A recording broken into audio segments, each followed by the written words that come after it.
How's it going, my dudes? This video's brought to you by Squarespace today. Data is one of the most beloved characters in Star Trek, as well as sci-fi in general. His top-notch writing combined with Brent Spiner's acting style to create a truly unique take on the classic Pinocchio character trope. Throughout his life, Data's main goal in life was to become more human by observing and learning from the humans around him. He made a lot of progress in this journey over time, and by the end of the third season of Picard, has become closer than ever before. Despite his popularity in the fanbase, there are many things that fans may have forgotten about Trek's star android. In this list, we're going to discuss some of these details and what they mean to Data's character as a whole. Along the way, we'll learn a lot about what made Data so special to so many fans. With that in mind, I'm Sean Verdick for TrekCulture, and here are 10 things you didn't know about Data. Number 10. His early life. Data's first memories were wiped shortly before he was deactivated and left behind on Omicron Theta. Eventually, he learned about his early life when he was reunited with the android of his mother, Juliana Tainer, in the Next Generation episode Inheritance. Juliana, along with her former husband, Dr. Noonien Soong, created Data and the other Soong-type androids, though Noonien typically receives all of the credit. Juliana was the one who decided to program Data to enjoy art and music, an interest she shared. After dealing with Lore's emotional problems, Juliana wanted their next creation to have an outlet to express himself. Some of her ideas were shot down by Noonien, however, like the idea to make Data in female form. Noonien, of course, favoured making these androids in his own form. We also learned in Inheritance that Data really didn't like wearing clothing in his early life. Apparently, he didn't see a need for clothing since the temperature and weather didn't affect him, so he just walked around naked for a time. The other residents of the colony weren't too impressed by this phase of Data's life, so the Soongs wrote him a modesty subroutine to correct his behaviour. Number 9. The character's origin. When creating Data, the Next Generation staff took inspiration from several characters who came before. Pinocchio is an often mentioned example, an artificial life form struggling to be a real boy. Other inspirations include a Vulcan named Zon, who was planned to appear in the aborted series Star Trek Phase 2, as well as the childlike android Quester from the Quester tapes, a movie Gene Roddenberry and Gene Kuhn created in the 70s. Others view Data as the Next Generation's Spock character. Both Data and Spock stand out with their lack of emotions, but the characters can also be viewed as opposites in a way. When the two met in the episode Unification, they discussed how their journeys mirror each other. Data was completely devoid of emotions and always wanted to become more human, whereas Spock was half human and struggled to follow a traditional Vulcan way of life. In this way, they couldn't be more different, each avoiding what the other wanted so much. Number 8. His language abilities.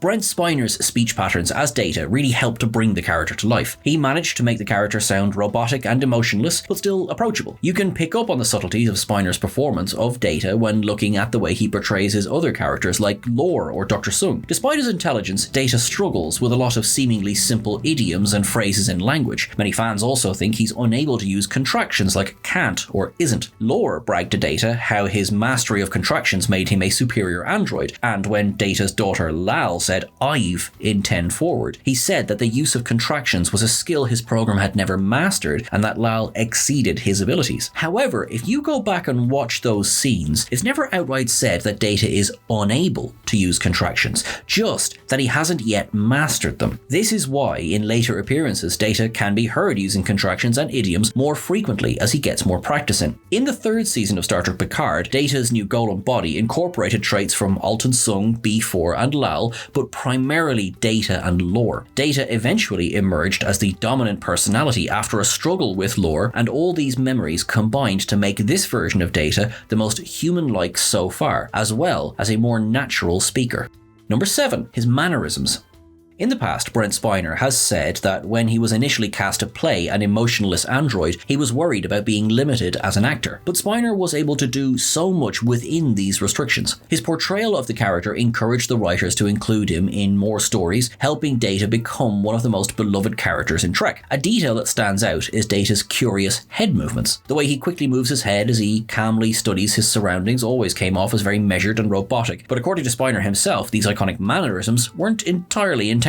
We've heard a lot of make-up horror stories from Trek actors, and Spiner is no exception. At conventions, Spiner has explained that shortly into filming his scenes in The Next Generation, his makeup would begin to smear on his contact lenses, clouding up his vision and forcing him to move his head in that way to see better. While this must have been an absolutely terrible condition to work under, Spiner says that it actually informed the character in a way. Number 6. His strangest upgrade. A benefit of Data's original android body was that he could add upgrades slowly over time to exceed his limitations. One of these upgrades was the flotation system he used in Star Trek Insurrection. Before this upgrade, Data was too dense to float in water, a fact he apparently learned the hard way. In the second part of the Next Generation episode Descent, we learned of a time when Data was out sailing with Geordi when he decided to go swimming for the first time, only to immediately sink to the bottom of the lake. He was then forced to walk over a kilometre to the shore and spent the next 2 weeks trying to get the water out of his servos. In Insurrection, when Data, Picard and Anij jumped out of the holoship into the water, Data initially sank to the bottom, before rising to the surface and announcing, "In the event of a water landing, I have been designed to serve as a flotation device." It's a silly little scene, but it also shows how Data's abilities have evolved over time. Number 5. His problem with art. As we mentioned earlier, Data's mother, Juliana, felt that Data should have an outlet to express himself, so she programmed him to enjoy art. He experimented with music, painting, poetry, and more, but he ran into a strange issue with all of his artistic endeavours. All of his art was highly skilled and technically perfect in every way, but his lack of emotions made his early work seem kind of passionless at times. This issue was most noticeable in the poem he wrote for his cat, titled Ode to Spot. Felis catus is your taxonomic nomenclature, an endothermic quadruped, carnivorous by nature. Your visual, olfactory, and auditory senses contribute to your hunting skills and natural defenses. By coming from a less emotional perspective, Data was actually able to create a very unique style of poetry. While it may lack the passion of human poetry, the technobabble and the strict adherence to rhyme structure showcase Data's personality, much like his other works of art. Number 4. Captain of the Enterprise? Star Trek Nemesis left Data's fate somewhat unclear. His body was of course destroyed along with Shinzon's ship, but before this, he downloaded his memories into the positronic brain of his brother, B4. For years after Nemesis, fans speculated that Data could return in B4's body. At the end of the film, B4 even began singing Blue Skies, the same song Data sang at Will and Deanna's wedding. This theory was then bolstered with the release of the Star Trek Countdown comic series, which portrayed a resurrected Data becoming Captain of the Enterprise E. Recently, however, Star Trek Picard has contradicted some of the elements of that comic series. In the first season of Picard, we learned that B4's brain wasn't sophisticated enough to hold Data's memories and personality. Most of him was lost, but the information in B4 was later used to preserve the essence of Data's consciousness in a kind of afterlife simulation. At the end of the season, Data asked Picard to allow him to die naturally to complete his journey, so the simulation was terminated. Ultimately, dying twice wasn't enough to keep Data down, as Dr. Alton Sung was eventually able to extract even more information from B4, helping him to bring Data back to life a second time inside a new Golem body. While it's a shame he hasn't got to captain the Enterprise, yet, it's still great to see Data come back to finally wrap up his story in a more satisfying way. Number 3. His mental health struggle.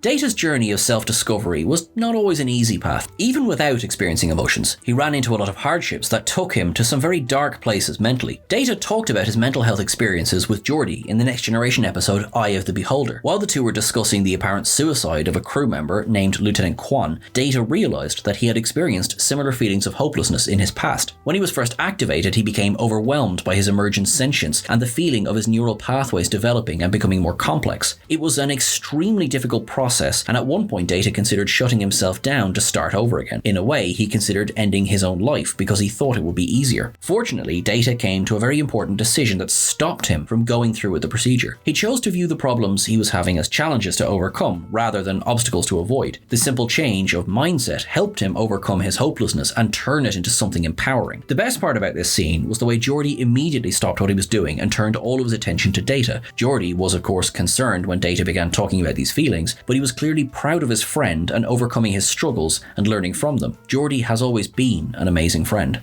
Number 2. His family.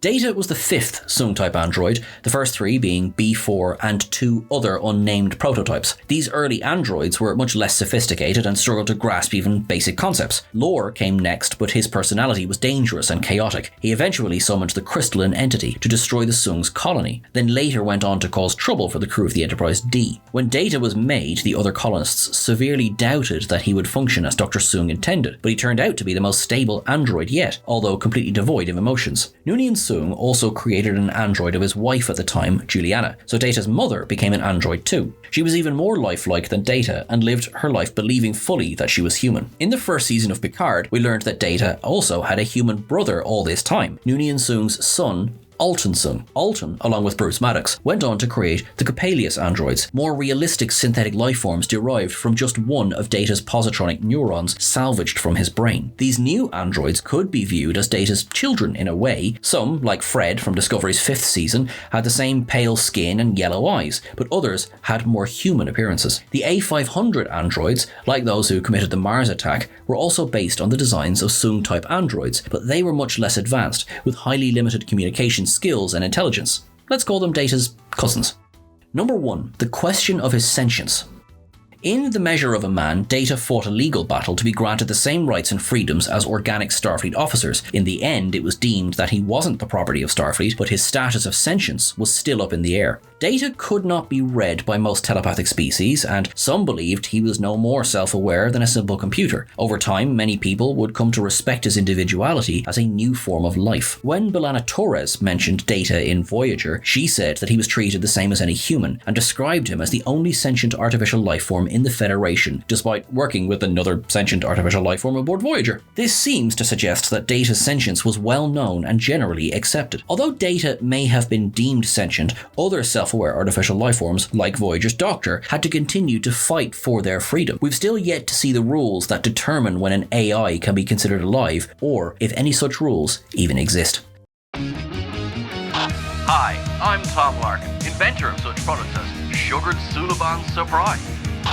My popular blog on Federation, Black Ops, developments in technology, and Daystrom station imagery updates, Don't Tell Starfleet, is moving to GTN. The Galaxy Truth Network is expanding, and that wouldn't be possible without Squarespace. You can completely personalize your website with the new guided design, Squarespace Blueprint AI. Daystrom Institute approved. Easily launch your website and get discovered at warp speed thanks to integrated optimized SEO doodads, so you show up more often to more civilizations.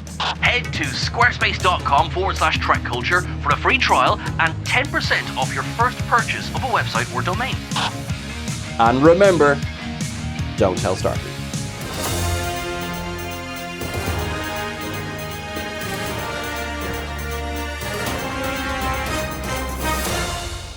That's everything for our list today, folks. Thank you so much for watching along. Thank you so much to Marcia Fry, who wrote the article on which this video is based. You can check out that article over on whatculture.com. I have been Sean. You can follow me on the various socials at Sean Ferrick. And don't forget to follow TrekCulture on the various socials as well. And make sure that you are subscribed. Until I see you again, keep things logical, live long and prosper. You are awesome. And remember, you are loved and appreciated. Thanks very much, folks. Bye.